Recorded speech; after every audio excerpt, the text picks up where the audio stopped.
క్రీస్తు శరీరం అని పిలువబడటమే సంఘం.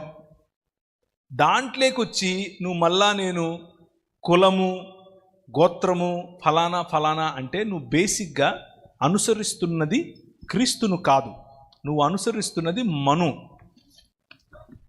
నన్ను కూడా ఇలాగే అడిగారు. నేను మా పిల్లల్ని తీసుకెళ్ళి జాయిన్ చేయడానికి వెళ్ళాను స్కూల్లో. సార్ మీ కులం చెప్పండి అన్నాడు. ఎందుకు నీకు అన్నాను. రాయాలి సార్ అన్నాడు. నాకు లేదురా అన్నాను. అటెండ్ సార్ మీరు చెప్పాలి సార్, మీరు ఒప్పుకో. నాకు లేదండి, మీకేంటి ప్రాబ్లము? లేదు సార్ పిల్లలకు చాలా ప్రాబ్లం అవుతుంది సార్ రేపు అన్నాడు.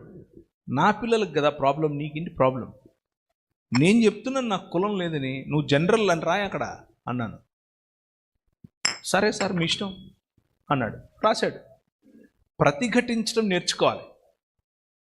తల ఒగ్గేంత వరకు ఈ సిస్టమ్ అనేది అలాగే తల వంచు. అలాగని చెప్పి నేను ఇప్పుడు మైక్ పట్టుకొని మీరెవ్వరు కూడా అందరూ ఇలాగే చేయండి అని నేను చెప్పను. అది మీ వ్యక్తిగత చాయిస్.